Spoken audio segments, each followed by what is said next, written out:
10 years playing music, but was the best 8 years of my life.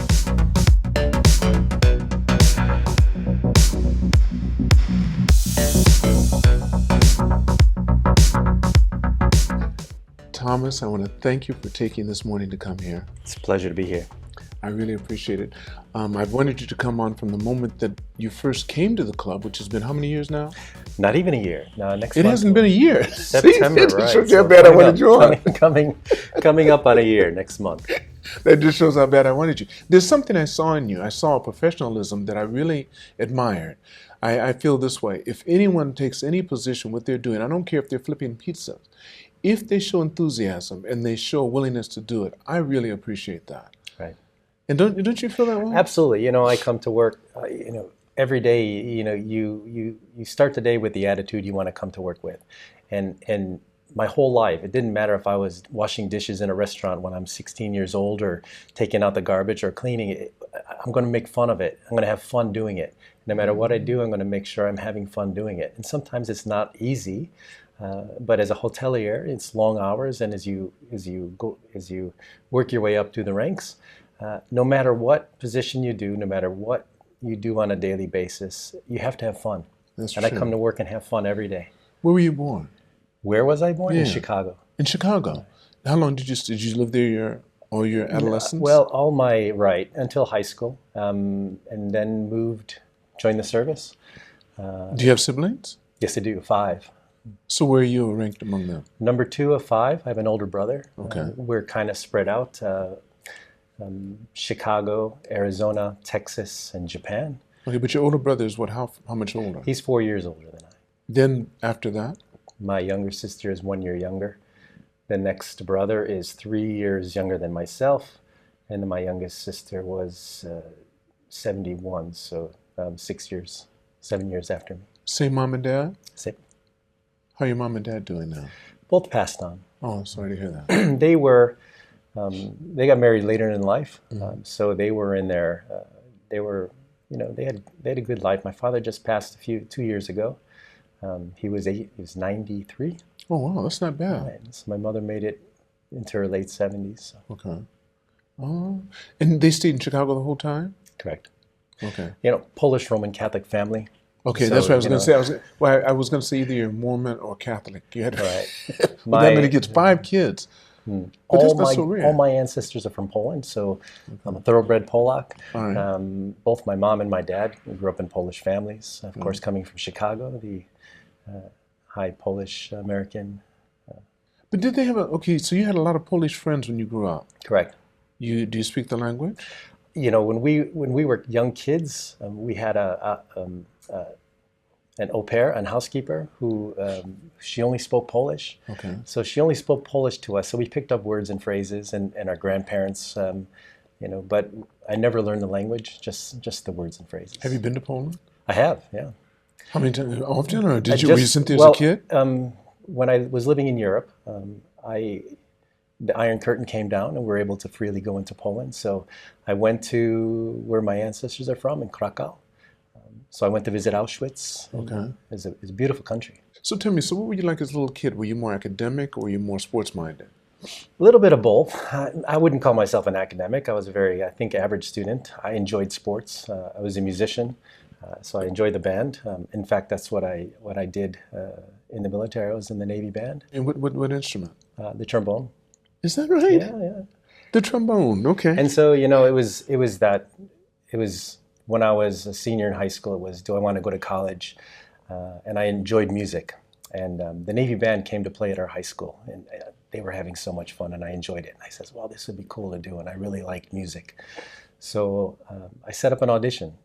They say, there's 3 jobs in the military where you have to be pre-qualified to before you get in. It's doctors, lawyers, and musicians. So you have to audition to get in. And at the time, I think only 3 to 5% of the people who audition get in, because at the time there were only 17 bands in the world. For globally for the Navy bands, and I auditioned and they accepted me. So then I said, well, do I want to play music or shall I go to college? And I decided to play music, so I joined the Navy band. When did you start playing trombone? What age? In junior high school. When did you see the Navy band come? They were in high school, yeah. When I So you already playing trombone before you saw the Navy correct, band. correct. But what made you decide to go there? Your father a musician or a mother? No, my mother was a singer, and interesting story. Coming from Poland, my mother loved music, and she was a Franciscan nun for 7 years. She was a Catholic nun, so. Your dad met her while she was a nun? After. Okay. So because I met a couple of nuns that have gotten married. It's to stop the order. It's strange to see, when you're, pictures of your mother wearing the habit. The habit, she did the whole thing. She was a Franciscan nun for 7 years, and before she met my father, and she was young, and after 7 years, the Mother Superior came up to her and said, you've been a nun for 7 years, time to take your final vows. So she prayed and she thought about it, and she figured, well, I don't really know anything else. So she left the convent, met my father, and got married. But she decided she didn't want to take the final vows. She decided, correct. That means she didn't get the ring. She didn't, no. She okay, left. Don't they give them a silver ring or something? I think they Not married that to I know God of, then. right. Or, But, well, it's because I was really kind of close with some of the sisters here at Sacred Heart, the head sister, Sister Sheehy. She was Irish, though. And they have to take a vow of poverty and a couple other things. So they can't, and they never look in the mirror. There's a whole bunch of different things. And she wore the habit. She's since deceased, but that's very interesting. Your mother was a nun. right. So you know how you have your uncles and aunties that aren't really your uncles and aunties, but you call them your uncles and aunties you grew up. Yes. So, the Christmases and all the holidays, we would go to the rectory and a convent to, spend the time with the priests and the nuns, because we were very close to the church. My mother was very close to the church. And she called them, you said this is your uncle, this is your still, auntie here? Right, but they're still father, and sister too. You call them as we father and grew up. sister, And right? I went to Catholic school as a young child. And my mother continued on. She got married, and she loved to sing, so she was always singing in the choir, and she did some off-Broadway stage work. And Did you ever see any of it? I never saw it because this is before I was born. Okay.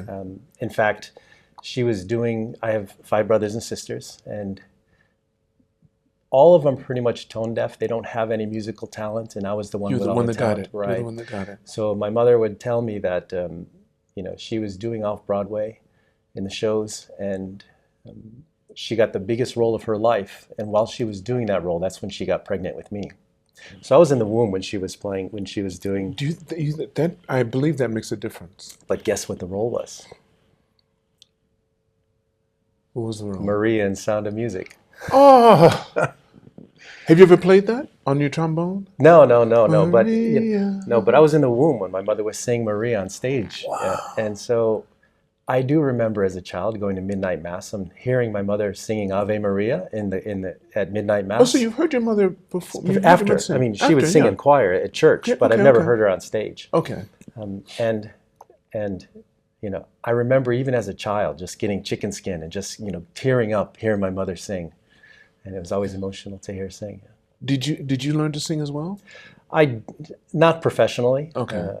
But you can carry a tune. When I was in the Navy band, I did a lot of singing. So, but your brothers and sisters, none of them can do it. We all took, my mother loved music, so we all took guitar lessons. And she tried to get everyone. All the male issue, Polish Roman Catholic. We all took accordion lessons. You did accordion? No, you did not. Piano lessons. Was Lawrence Welch? Was he a Polish?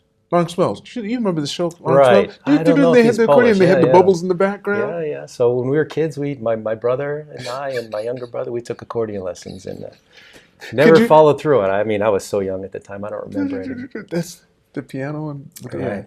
So no one picked it up except myself, and I went on to enjoy music. And when I joined the Navy band, just traveled the world and it's good fun. Did you find it easy to play? But why don't you have the lips? Because the embouchure, yeah. I know. I mean, you have to build your embouchure, of course. But I'm saying, usually anyone playing like the trumpet or the trombone, they get these lips. Yep. If you do it a lot, right here, you can see the crease. I had it. Well, then why isn't it there? You don't play anymore? You no, stop? No. And yours went away. Mine went away, right? I did it. Professionally for about 10 years, and it was the best 8 years of my life. Because you don't have a reed, so you use your lips as a reed. Right. Wow. And so I couldn't.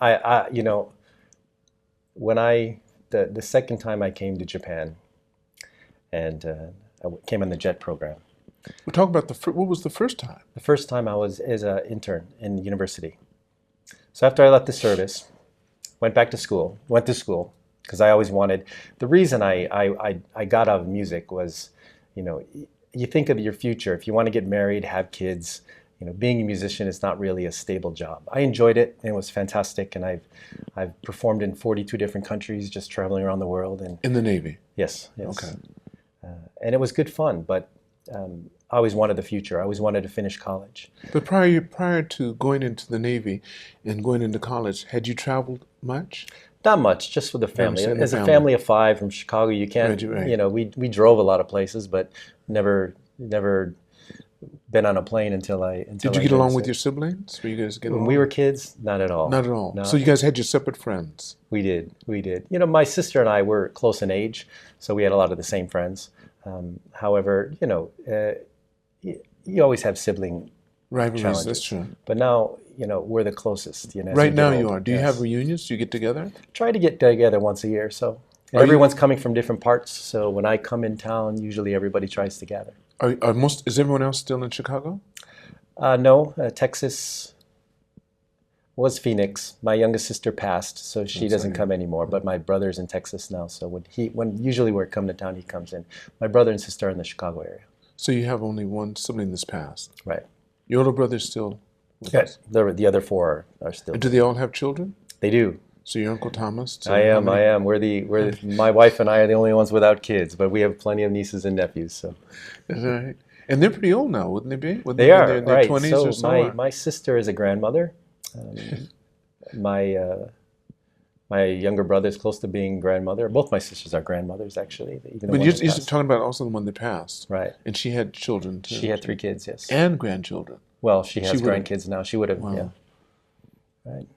That's interesting. So when you were in school, okay, you did your biggest focus was music. Or did you? I enjoyed music. I enjoyed school. What did you enjoy most in school? The life. I enjoyed sport.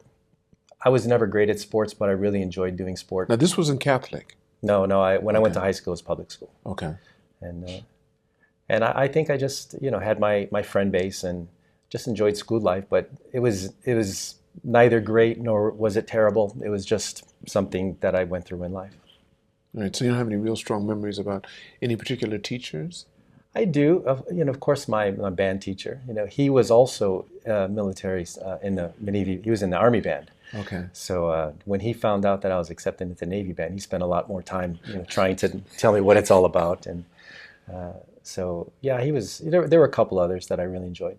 Okay. So then when you finished high school, then you decided college. And what subjects did you focus on? Well, I thought about college. And I didn't know what I wanted to do, but that's when I joined the Navy. And so I spent almost 10 years.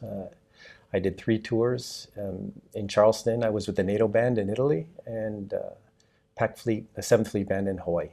You only did 10 years? Yes. Wasn't it hard for you? Because usually once you get to, I think I forget it's 5 or 7. There's so many years after you're in, it's difficult for you because you have that retirement bonus. You have nothing. Right. Right, because you left before. You only had 10 more to go. I have a lot of good memories. So you had 5 or 10 more to go, and you could have gotten. It wasn't about that for me. It was about I always wanted to finish school.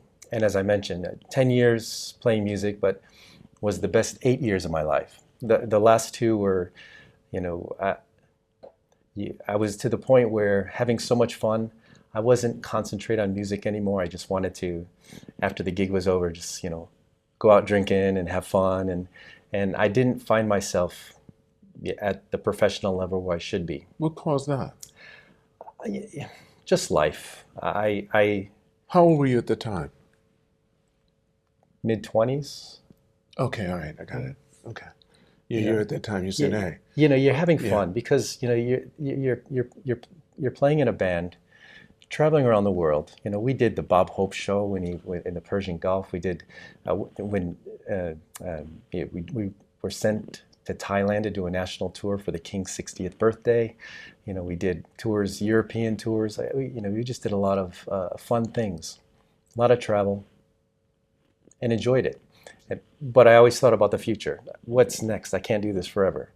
And that when you get to be in your mid-20s and well, do I want to continue doing this, or shall I get out and go back to school? So I chose to get out and go back to school. Okay. What kind of work did your father do? He worked for he was a blue collar, worked for a machine company that made machines for banks. Okay. All right. My father was a postal clerk, and I remember he took me in there to his job once.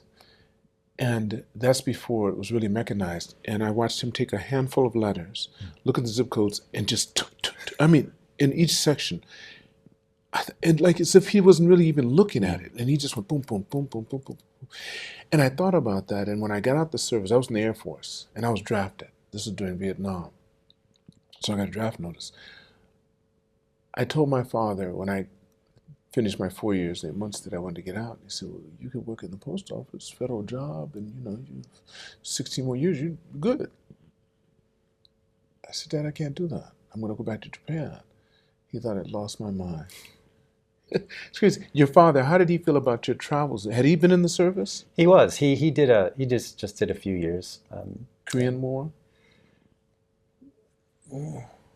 Well, he was born in 31, so he missed you. Right, and he came in when he was 17. He joined. That's why early. I said Korean War. I was thinking right. The most he had been in would be the Korean War. So he only did 3 years, I think. Okay. Which branch? Navy. Oh, he went Navy too.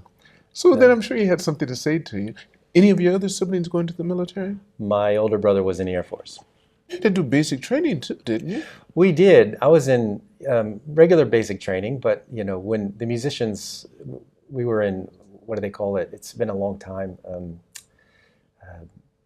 You're in the out of, say you have 6 different groups starting squadrons, and one of them was drill company. Okay. So it was drill company. Right. So they took all the musicians, put them in drill company, and they had a little drum and bugle corps. So we had different anglets or different things that we wore, and when I did basic training in San Diego, so they would send us out to baseball games or for Dodgers games and play the national anthem and do things like that. You didn't really have to do the workout? We did. We still had to do all that, but there was other things we had to do as well. Okay. It was a little bit special. Okay. But it's still basic training. Okay. Did you ever have to stand up for the hour and stuff at attention during certain processions? We did that, and especially being in the Navy band, you were playing show music, jazz, rock, all different types of music. But we also had the ceremonies, so you're playing change of command. So you're doing those. You're doing those. How many ships did you get to go on? Only a couple. I have. Really? We did a Europe tour, and we flew to Paris, then to Brest, and then there was a flagship in Brest that was on its way to England. So we boarded the ship, and I think I had 1 day of sea duty crossing the English Channel on the ship. And I remember them telling us and say, everyone's got their duties when they call general quarters, and everyone has, if there's something that happens on the ship, they call general quarters. Everyone has a duty to go to. They told us when you're on the ship, just go to your rack and take a nap, stay out of the way. Okay. So that was 1 day, I believe 1 or 2 days. And then when I was with the Bob Hope show, it was during the Persian Gulf War, and he was going there to do a Christmas show. And the name of the show was, and you can Google it, and you'll see me in the band in the back. Really? It was have you seen yourself? You saw yourself when you Googled it? Around the World in 8 Days. The Bob Hope show he spends Christmas in the Persian Gulf. So we circumnavigated the globe in 8 days. Bob Hope's show picked us up in Hawaii. We flew to Manila for the first show, and then to Diego Garcia, which is a small island in the Indian Ocean. We flew to Oman. And when we landed in Oman, we boarded a helicopter and did a carrier landing in the Persian Gulf on Christmas Eve. And so we did a show on Christmas Eve on some ship in the Persian Gulf. The next day we transferred to another ship. Christmas Day did another show. Flew to Saudi Arabia, then to Italy, Spain. We're supposed to stop in Portugal, but the weather was bad, so we skipped Portugal, went to New York, California, and Hawaii in 8 days. How many? In 8 days? Around the World in 8 days was the name of the show. And so Was Bob Hope was never with you? he was. I mean, flew. Well, he had three. He had. I think there were three planes. Okay. The advanced planes. Right. And so from the beginning of the tour, we were picked up with the advanced planes. But halfway through the tour, I was put on the cast plane. So I was on Bob's plane. Okay. And it was very nice. He had his own private studio on there, and he was up in age still, even at that time. But the stars and the Super Bowl dancers, they had a little area for them to rehearse, and you're spending a lot of time on planes, so it was quite nice. Did you get a picture with him? I did. Yes. He did a group picture and said everyone. Well, individually. Oh, really? He spent a lot of time with his writers in his studio on the plane, but occasionally he'd come out and just talk to everybody. And Barbara Eden, Michelle Royer, who was Miss USA at the time, Connie Stevens, Lee Greenwood, they were all on the cast. It was fantastic. It was good. So what made you decide to go into hospitality? You said you were in your 20s, you had 10 years in the service, but 8 years fun as a musician. The last 2 years you were kind of burned out. Right. I was focused on school, and I was going through university. Okay. And so I was going to university. I was taking classes while I was still in the service, and I just wanted to do it full time. So I got out in Hawaii, and I was a bartender. But you could use the GI Bill too, right? You could use that. I did at the time. Okay, I used that and put myself through school. And I was a bartender in Waikiki to put myself through college. And I was working at hotels, working at bars, and I really enjoyed it. And I was going through school. I did my university internship for a Japanese company here in Tokyo for one of the internships, and I really enjoyed Japan. And so when I went back to school, went back after the internship was over. I wanted to seek opportunities to come back to Japan. And so I applied to the JET program, was accepted, and so I came to Japan the second time. At the age of 25? No, because I was a non-traditional university student. So I went in after 10 years in the service, so I was 28. Oh, 28, so I probably okay. graduated around 31. Okay. And so that's when I came back. But I really enjoyed that time spending in hospitality, working in the hotels in Waikiki. And although it's something I never thought I'd get into, but when I was working in the JET program after 3 years, I really enjoyed being in Japan, and I tried to stay in Japan. And so I applied different positions, and I enjoyed my time in hotels. So I also applied to some of the hotels because I know they took expats. Where were you in Japan when you came? I was in Shikoku, Ehime. Shikoku, Ehime. Now, what about Japan did you like that made you say, well, you came here, what was your experience? You'd been here in the military before? No. Okay, so you came here. Did you apply for Japan to come? Because I don't think in the JET program. The first time I came it was a fellowship internship that I was awarded from the university to come work in Japan to spend time on this fellowship. Right. And I was working for a Japanese company here in Tokyo. And I really enjoyed it. I was, spending the summers in the fireworks special, the firework displays, and just, going to all the matsuris in the summertime, and meeting a lot of people through the company that I work with, going to baseball games. It was fun, and I really enjoyed living here, and I thought I'd want to come back. Okay. And so the JET program offered an opportunity to come back. And I was sent to Shikoku, and I got my first choice. Most people on the JET program are choosing Tokyo, Kyoto, Osaka. I chose Inaka Shikoku.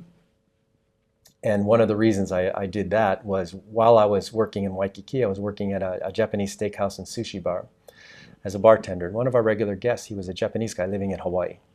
And he owned an antique shop in Honolulu called Garakuta Do.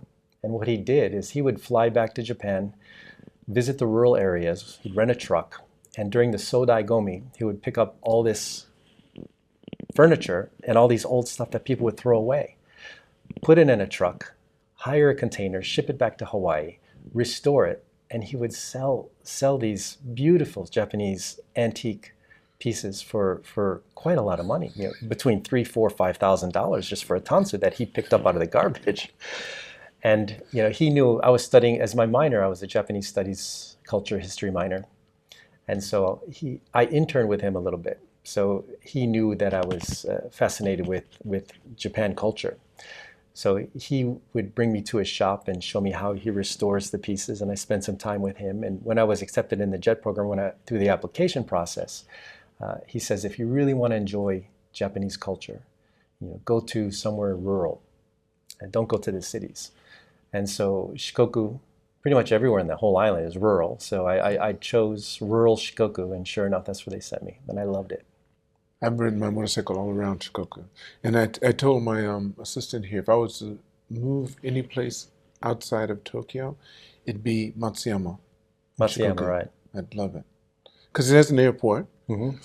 But as soon as you leave the airport, you're right there in the rural area. And they have one little mall, but it's just the space. And I like it. I really like it. The pace is just right for me. And the whole island's beautiful. Isn't it? Yeah. There's no place you can go there where it isn't. And you find so many enclaves and areas that you just, wow. And it's not populated. Mm. No one's there. I love it.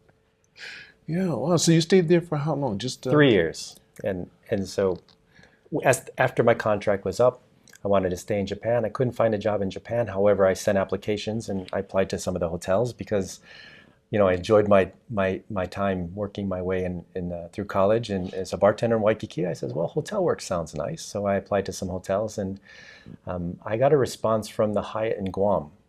At the time, 85% of all the visitors to Guam were from Japan. And so they got a copy of my resume. At the time, they didn't have very many Japanese speakers in the hotel. So they contacted me and says, well, you're in Japan, you speak Japanese, can you come out for an interview? So they flew me out to Guam for an interview, accepted me into the company, and I spent 5 years on Guam with the Hyatt. From there to Chicago, Hyatt, I went to work for Hyatt in Chicago for a while, and then to Hyatt in Osaka. How did you feel about it when you went to Chicago? Traveling in the military, I didn't really go home on my vacations. I was living in all these great places in the world.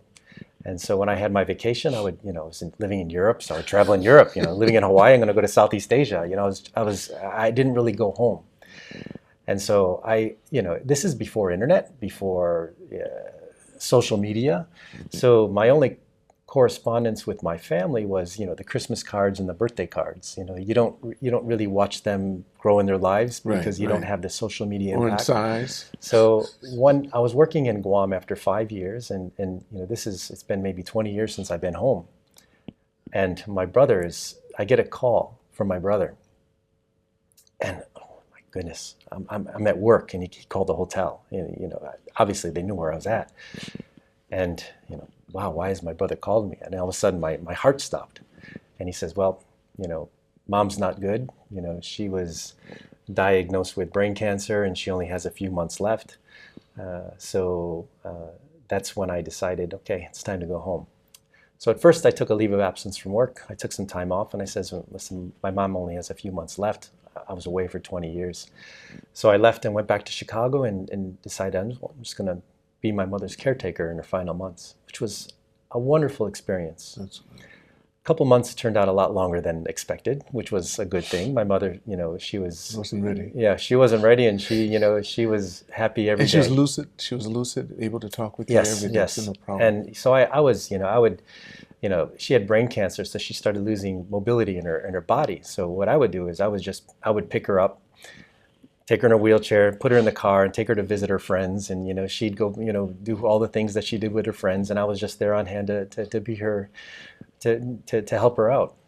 But after a couple months, she was still going strong. So I decided, well, okay, I have to formally leave my job. And so I went back to Guam, put in my notice. Listen, I'm going to go back home for a while. Fortunately, my brother said, as far as the family, everybody's working and they all had kids. I was still single. No kids, so it was very easy for me to do that. And so I left Hyatt, came back to just spend time with my mom. I lived with my brother. My brother supported me while I was there, so I could just focus on her.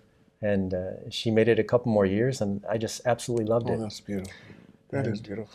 And while I was there, Hyatt knew the situation, so they found an opportunity for me to do night audit. So I was F&B, but this was a half finance, half rooms position to where I can work the overnight, the graveyard shift, and still have my days to take care of my mom. In Chicago? In Chicago, right. Oh, okay. So they just said, okay, So they employed me for a while. I was in Chicago. It wasn't a managerial position, but it was just something that I can keep on working and while still taking care of my mom.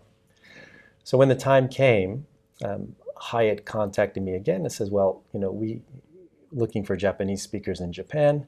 We have this position in Osaka.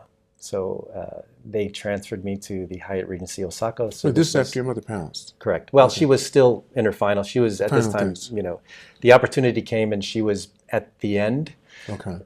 And so I came to Osaka and came back for the funeral when it finally did happen. Okay. But I went to Osaka. And so that was the third time in Japan. I was there for 4 years. Mm-hmm. From Osaka, Lehman shock hit. And so you're talking about, so you're saying 2008, 2007 or 8 or 2005 is when I moved to Osaka. 2005, right. That's what I mean, yeah. 2005. And I was there from 2005 to 2009, the Lehman shock. But it hit, Lehman shock hit at 2008, yeah. In 2009, I moved up here to the Grand Hyatt Tokyo in Roppongi Hills. So that's my fourth position. Is that right? In 2009? I was there for 9 years, yeah. Was it from the Hyatt that you came here? No, I was at the Grand Hyatt Tokyo for 9 years. And I had an opportunity that came up for a hotel manager position, a promotion in Guam, back in Guam. There is a new hotel, the Dusitani. It was a Thai company, Thai hotel chain. And a lot of former Hyatt people went to go work at that hotel, and they offered me a position as hotel manager. So I left Hyatt in 2018 to go to Guam for the second time to work at the Dusitani Guam Resort. And I was there for 2 years, and then COVID hit. And so, 100% of Guam's visitors are from Korea and Japan, and the island shut down. We went to 0 paying guests. So my wife is a nurse. She's Japanese. And well, when did you where along this did you guys get married? In Osaka. Okay. So I met my wife when I was in Osaka, right. Because all of a sudden your weight pops up. Right. When I was in Osaka, that's when we met. Okay, we got married in Osaka. So we both moved, we did the transfer to Tokyo and then Tokyo to Guam. And then while we were on Guam, she gave up her career to follow me. And during the COVID crisis, as a hotelier, they were closing properties left and right. There was an opportunity for me to come back to Japan, and that's what we planned on doing. However, when COVID hit, we planned on coming back to Japan. I negotiated my contract with the Dusitani to the end of March of 2020, and we all know what happened then. And then, we were supposed to come back to Japan in March of 2020, but so I gave up my position. We were living in the hotel. I was a resident manager at the time, so we lost our home, and we couldn't get into Japan. The country shut down. So at that point, well, what are we going to do? Neither of us without jobs. We didn't have a home. So we shipped our car to LA, and we says, okay, well, let's just spend the time, go into semi-retirement. We spent a year driving across country. We picked up our car in LA, spent a year driving across country. This is during COVID, so the national parks were closed. So we would rent Airbnbs, monthly rentals, and near national parks where they were officially closed, but they were still letting people go in. So we would just hang out in rural areas because the politics was also at the time with the cities, and there was a lot of unrest. So we stayed in rural areas, renting homes near national parks, and we spent a year doing that, just driving across country. Spent some time with family in Chicago and in Texas, and going back and forth. And although neither of us were working, and it's a concern when you're not working. You don't know when the end of the line is. That's right. But we really enjoyed that year of just spending our semi-retirement life traveling and just doing what we always wanted to do. Is she a golfer too? She is. So we'd play golf every week together, and it was fun. And at that time, they wouldn't let you ride a cart together or even take carts. So we would walk the courses. But they did that in America. You mean like in Japan they had to? So if you sat at a table, you had to sit at an angle from your wife. Right. You came in with her. The golf courses were still open, but they didn't allow people to ride a cart together. So you can either do a single-use carts each, but then you run out of carts really quickly because the golf courses can't handle that, or you walk. And so a lot of times, we were walking, and they didn't even have the pull carts anymore because everyone's using them. So we were just carrying our clubs, walking the golf courses, and playing every week, staying in shape, and exercising every day, and just visiting all the great places in the United States that we always wanted to go to. But it hadn't let up when you guys decided to finish, because it didn't let up until 2023 almost, right? Right, but So when Japan allowed visitors to come back to Japan, you said, and so we said, okay, let's go back to Japan, because my wife's a nurse and she can work. right? So we came back to Japan. This is 2020, 2021, maybe It's been 2020. 21, yeah. So came back to Japan, and she found a job right away. She works for public health, so she works for the government. She's from Hokkaido, so she found a job in Hokkaido so she can be close to her parents. And I was just going to be a house husband for a while and just wait COVID out until the hotels started picking up again. But there was a rumor got out from one of my friends who they own a golf resort. It's a hotel, swimming pool, onsen, couple golf courses, and what they did is they just opened up a glamping at the time. Absolutely fantastic. It's on a thoroughbred horse race training facility, so they had 70 thoroughbreds on property. Up in Hokkaido? No, this is in Tochigi. In Tochigi, okay. And so my wife already had the job in Hokkaido. We were just waiting till the job started. And word got out that my friend says, well, we have this resort, and we have this new glamping. It'd be great to have somebody with hotel experience to come run it. So they offered me a job, and I wasn't expecting to work. And so I talked to my wife and said, well, I want to work, but this is going to mean that you're going to live in Hokkaido and I'm going to live in Tochigi. So we said, okay, let's try it out for a couple of years. We can still fly back and see each other. And so we did, and I went to Tochigi and worked at a golf resort. As a golfer, it was paradise. I just played so much golf, and I was working in this beautiful property. What'd you get down to? Yeah. What was your handy? Come on. My best handy was 11, but 11, actually okay. It was going up when I was playing too much golf. It kept getting worse. But you knew that course like the back of your hand, so you I knew did, where and to go. I get the worst scores on that course. I don't know Really? why, but anyway. Was it hilly? I It love was the course. very hilly. Nothing around here isn't hilly. Yeah. So you had a real hilly. But it's an absolutely gorgeous course. The glamping is fantastic, and I recommend it to all TAC members. Please, go get a good experience in Tochigi. The glamping and the golf course, the resort is fantastic. Beautiful. And so after, And your friend still owns it? Still do, right? Okay. But after it was always going to be a short term. So after a couple of years of not living with my wife, we were seeing each other back and forth. So we'd see each other once every 2 months or so, but that's not enough. We see each other, and after for a weekend. It's good for a relationship, because you really find out how you feel about the person. You get a chance to really think about them. They're not in their face all the time. Right. I mean, I don't know. I thought, when we were both retired, not working and spending 24 hours a day with each other, because we didn't have a friend base, because it's during COVID, so you can only be with yourselves. Right. That's where we really found out if we were compatible. A lot of people found out they weren't too. Right. I heard a lot of people. We found were. out. So now we can, we look forward to retirement, because we know it's going to be fun. But, so we did the tanshin funin, where she was in Hokkaido and I was in Tochigi. And, we saw each other once every couple months. It wasn't enough. We wanted more. I was really enjoying the life and playing a lot of golf. But, I really wanted to get back to living a more lifestyle. So after a couple of years, I think 2.5 years in Tochigi, an opportunity came up here at TAC. And so I said, well, this is great. Tokyo, right now, door to door, is 3 hours. You jump on a plane and a flight, and we can see each other every weekend.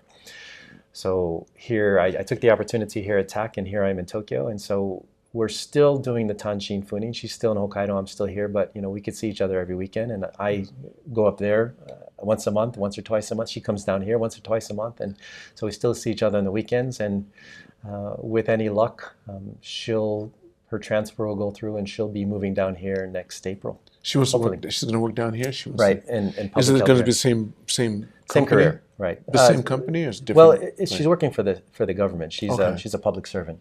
So she works for public health as a public health nurse. And so there are opportunities in Tokyo to do the same thing. And so if that works out, she'll be moving in April. Fantastic, Thomas. Right. Listen, before I finish, you really wrapped that up nice. That was good. Before I finish the podcast, there's always a question I like to ask at the end. You said you've seen some of them, so you know what the question is.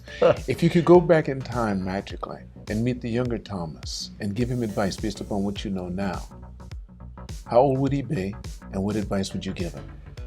Wow, I thought a lot about this question. I've done a lot of change, and I wouldn't like to change anything because everything that happened in my life led me to where I am now. So what I would do is perhaps go to my teenage self, my 20s self, and tell myself that, well, you're going to go through a lot of change. There may be some mystery or there may be some concerns. Don't be, because it's all going to work out good. That's beautiful. Even during COVID, we're all worked out well. That's beautiful. Thank you so much, Tom. My pleasure. Thank you. Thank you. I want to thank all of you for watching or listening to this podcast. And never forget, it's all on loan, so continue to reach for the stars. Because you're too blessed to be stressed.